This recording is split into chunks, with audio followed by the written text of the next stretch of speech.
Olá, você é nosso convidado a partir de agora para acompanhar uma conversa sobre segurança jurídica e a qualidade das decisões públicas. Pode parecer um tema um pouco árido, muito específico, mas é uma questão que atinge diretamente a vida do cidadão. Quem vai ajudar a gente a destrinchar os mistérios desse assunto é o senador Anastasia. Isso porque ele é autor de um projeto de lei que trata do tema e que está tramitando aqui no Senado Federal. Senador, muito obrigada pela sua presença. Já começo convidando e incumbindo o senhor dessa tarefa, que é um pouco difícil, né? Eu vi uma entrevista do senhor na Rádio Senado, onde o senhor cita como um exemplo dessa questão o que é essa segurança jurídica, como que ela interfere na administração pública e como ela precisa ser melhor tratada no direito público, né? E o senhor citava a questão da energia elétrica, decisões tomadas nesse setor, sobre a regulamentação do setor, tomadas sem amadurecer a questão junto ao Congresso, à sociedade, trouxe para todos os contribuintes um peso na hora de pagar a energia elétrica, não é isso? É verdade. Em primeiro lugar, eu quero agradecer a oportunidade de voltar aqui e ter com você essa entrevista para discutir um assunto tão importante e que, se de fato você tem razão, num primeiro momento parece um pouco técnico, um pouco árido, um pouco difícil de compreensão, mas ele é muito presente no dia a dia das pessoas. O projeto de lei do Senado que nós apresentamos, que leva o número 349, é um projeto de lei que decorre da sugestão de alguns grandes professores de Direito Público do Brasil, da Fundação Getúlio Vargas e da Sociedade Brasileira de Direito Público, que nos apresentaram a proposta exatamente com o objetivo de nós discutirmos aqui no Senado e ser aprovado depois na Câmara, de um projeto de lei que cuida das normas de direito público para a antiga lei de introdução ao Código Civil, chamada hoje Lei de Introdução ao Direito Brasileiro, que são normas fundamentalmente de direito privado. Direito privado, é sempre bom lembrar, é aquele que rege a relação entre as pessoas. E o direito público é aquele que rege a relação entre o poder público, o Estado, nas suas três feições, União, Estado e município, e o cidadão. O direito público está presente no nosso dia a dia, na nossa rotina. Você lembrou bem, energia elétrica, comunicações, transporte, segurança, saúde, educação, tudo isso se refere ao direito público. E nós temos de organizar como o poder público tem de funcionar bem e para dar a segurança jurídica. Traduzindo, antes de chegar no exemplo, como me indagava, o que é a segurança jurídica? A segurança jurídica significa que o gestor público, o cidadão comum, a dona de casa, o grande empresário investidor, quer brasileiro, quer estrangeiro, ele vai ter confiança nas normas. Da mesma forma que quando você vai a um estabelecimento comercial, a um cinema, a um shopping center, você tem confiança que você está seguro ali dentro, que ele não vai desabar, que não vai haver um incêndio, que todas as normas estão sendo cumpridas de segurança, você também, para realizar um ato administrativo, para tomar uma decisão, decidir abrir um comércio, você tem de ter confiança que as normas vão ser cumpridas, que as regras do jogo vão ser cumpridas. Me permita um exemplo bem simples. Num jogo de futebol, você está jogando bola. Você tem confiança que se uma pessoa estiver em impedimento, o gol não será válido, que é uma regra. Imagine se não, mudou agora, nesse momento vale o gol impedimento. Mudou a regra durante o jogo, como nós falamos popularmente. Isso não é possível. Então a segurança jurídica significa que o cidadão, o agente público, a autoridade e o investidor sabem que aquelas regras que foram combinadas antes vão prevalecer durante o contrato.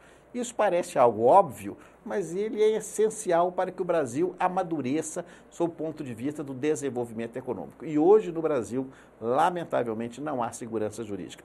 Os contratos são rompidos, as normas são mudadas de modo unilateral, são realizadas surpresas para as pessoas perdem os direitos e mesmo a autoridade pública, quando decide de um jeito, é surpreendida e até punida porque mudou a interpretação em relação àquela sua decisão. O objetivo do projeto, então, é dar uma estabilidade, é permitir que as pessoas possam se planejar com previsibilidade, com estabilidade e com confiança nessas relações jurídicas. Isso é a segurança jurídica. Agora, no seu exemplo, o caso da energia elétrica foi um caso muito grave que aconteceu no Brasil. Em 2012, o governo federal, através de uma medida provisória que não foi discutida com ninguém, modifica de maneira súbita o marco regulatório da energia elétrica. Quebra contratos, modifica investimentos. Isso leva a uma perda de valor das empresas de energia elétrica que não investem mais. Significa que a energia, em vez de baratear, encareceu. e isso está na conta de luz de cada família brasileira, 30%, 40%, 50% a mais, em razão dessa quebra de confiança. De uma tomada de decisão infeliz, vamos dizer assim. E aí também já é passar por cima de uma agência reguladora, quer dizer, se tem uma agência reguladora naquele setor, a gente imagina que esse tipo de arbitrariedade não aconteceria, né? Teoricamente sim, mas lamentavelmente ocorreu. E pior ainda, nesse projeto que eu apresentei, há uma regra simples que acontece em muitos países mais desenvolvidos que o Brasil, que é exatamente o fato de quando for mudar uma norma regulamentar, o poder público é obrigado a publicá-la e deixá-la em consulta pública, para que as pessoas possam dar sugestões. As sugestões não obrigam ao poder público, mas vão alertar o poder público, que vai ter mais insumos, mais elementos e mais ingredientes para decidir dessa ou daquela forma. Então isso é muito importante, porque dá mais transparência, mais democracia e, fundamentalmente, também permitirá ao poder público mais conhecimento sobre aquela matéria. A segurança jurídica, ela tem dois aspectos, o senhor me corrija se eu estiver errado, que o assunto vontade, é bem técnico, claro. né? Um aspecto é justamente de você ter mecanismos de poder rever as regras, vamos dizer, do jogo, de maneira a não perturbar o jogo em andamento. Perfeito. Não é? E a outra é a fiscalização do cumprimento dessas regras, não é isso? É verdade, a fiscalização é fundamental. Só que nós não podemos fazer da fiscalização o fim da administração. A administração tem por objetivo prestar bom serviço ao cidadão, prestar boa saúde, boa educação, boa segurança. E, é claro, ser fiscalizada também. O que nós não podemos fazer é colocar todas as fichas na fiscalização, que isso vai levar o administrador, e falávamos isso há pouco, a ter medo de agir. E só não erra quem não faz. E o nosso projeto de lei, ele também inova. Ele diz que o gestor não será responsabilizado por nenhum ato seu, salvo se por dolo ou má fé, ou seja, intencionalmente querendo fazer errado, ou por um erro grosseiro. Ou seja, um erro que é cabal, um erro grosseiro, que se percebe desde logo que está errado. Agora, por uma interpretação equivocada, uma matéria que é polêmica, tem duas interpretações, ele não pode ser punido. Porque hoje no Brasil o que ocorre, tá, é que as pessoas estão com medo de aceitar os cargos públicos. Ninguém quer ser gestor. Quem quer assinar ali uma ordenação de despesas? Porque tem medo que aquilo que faz de boa fé, com boa índole, acreditando que está certo, muitas vezes até com base em pareceres, daí a 2 anos muda a interpretação e ele é chamado a responder pessoalmente por aquele ato que ele agiu, repito, de total boa fé. Pessoalmente por um ato do cargo, inclusive. Do cargo, né? inclusive. Inclusive o projeto também pressupõe e permite que a administração pública pague o advogado, permita que o advogado público defenda o gestor, repito, que tenha agido de boa fé. É claro que aquele administrador que visivelmente agiu de má fé, com corrupção, etc., esse está fora disso. Mas 90% dos casos se observa que são equívocos, até por desconhecimento. Porque muitas vezes nós ficamos aqui na esfera federal e esquecemos que a realidade do Brasil é muito diversa. Municípios pequenos, que não têm departamentos jurídicos, que não têm contadores, que não conhecem as normas na profundidade que têm de conhecer, cometem equívocos e irregularidades formais, sem má fé, sem dolo, sem nenhum tipo de culpa ou de erro grosseiro.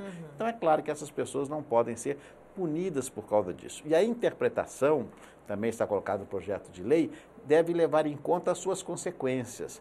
Quando, então, uma autoridade do controle ou um magistrado toma uma decisão, ela tem de se colocar, quer dizer, em tese, pelo menos, no lugar daquele administrador para ver se havia alternativas. Certo. Porque muitas vezes o prefeito, a pequena autoridade local, ela é pressionada de tal modo que ela não tem alternativa. Ela tem de tomar aquela atitude naquele momento para salvar uma vida, para salvar uma casa que está caindo. Então isso é importante que ocorra de maneira muito clara e com rapidez. E é claro, a autoridade, ela vai ser resguardada se ela agiu desse modo. Senador, como é que tramita esse projeto? Ele começa a ser discutido na casa em qual comissão? Ele está exclusivamente na CCJ, na Comissão de Constituição, Justiça e Cidadania, em caráter terminativo, sendo relatora a eminente senadora Simone Tebet. Então, no momento que a senadora Simone apresentar o seu parecer, o parecer for discutido e for votado e for aprovado, ele irá para a Câmara dos Deputados para ser lá também discutido e, se vier a ser aprovado, encaminhada a sanção da senhora presidente. Senador, agradeço a sua presença aqui no nosso programa, muito grata pelas explicações, porque realmente é um projeto muito técnico, mas que interfere na vida de todos nós, como você pôde ver aqui na entrevista. Muito obrigado. Grata pela sua presença, agradeço também a sua atenção. Lembro a você que você é nosso convidado a fazer sugestões e críticas ao trabalho da nossa TV pelo 0800 61 2211, que é uma ligação gratuita. E quando você quiser rever esse ou outro dos nossos programas, senado.leg.br/TV. Até a próxima.